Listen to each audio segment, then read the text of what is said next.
இன்றைக்கி வந்து பார்த்திங்கன்னா நாங்கள் ஒரு 6 மணிக்கெலாம் எழுந்திரிச்சிட்டு போயிட்டு நம்மளுடைய தமிழ் கடவுள் அழகான கடவுளுங்க, நம்ம முருகனுக்கு போயிட்டு மாலை போட்டு வந்துட்டேன். அது என்னுடைய தேவைக்காகத்தான் நான் போய் மாலை போட்டேன். இது வந்து நடப்பாதைங்க, இது வந்து வருஷம் நடந்து போவாங்க. ஆனால் இது வந்து எனக்கு வந்து முதல் வருஷம். ஆனால் நான் நடந்து போகலைங்க. ஏன்னு கேட்டால் பாருங்களேன், பேசவே முடியல என்னால். எனக்கு கொஞ்சம் வீசிங் ப்ராப்ளம் இருக்குது. அதனால் என்னால் நடந்து போக முடியாது. இருந்தாலும் நடந்து தான் போகணும்.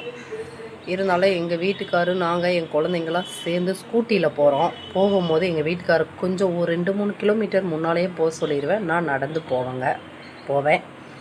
போகிற வழி ஃபுல்லாகவே பார்த்தீங்கன்னா அன்னதானம் போடுவாங்க. நல்லாயிருக்கும், சூப்பராக இருக்கும்னு சொல்லியிருக்காங்க. நான் போய் சாப்பிட்டதில்ல. இந்த வருஷம் கண்டிப்பாக அன்னதானத்துக்காகவே நான் போவேங்க. ஏன்னா அன்னதானம்னா அவ்வளோ ஒரு பிரியம். எங்கே அன்னதானம் போட்டாலும் நான் கண்டிப்பாக கை நீட்டுவேன். ஏன்னா கடவுள் பிரசாதத்தை விட முடியுங்களா?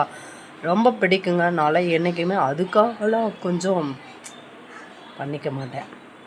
எந்த இடமா இருந்தாலும் மிஸ் பண்ண மாட்டேங்க, சாப்பிடுவேன். சூப்பராக இருக்கும். அப்புறமேட்டு பார்த்தீங்கன்னா என்ன சொல்கிறதுன்னு எனக்கு தெரியல. இருந்தாலும் சொல்கிறேன், பேசணும்லங்க, அதனால் பேசுகிறேன். தயவு செஞ்சு என்னோடய வீடியோக்கெலாம் கொஞ்சம் சப்ஸ்கிரைப் பண்ணி ஒரு லைக் போடுங்க. அந்த பெல் பட்டனை கண்டிப்பாக தட்டி விட்டுட்டு போயிடுங்க. தயவு செஞ்சு பார்த்துட்டு தள்ளி விட்டு போயிடாதீங்க.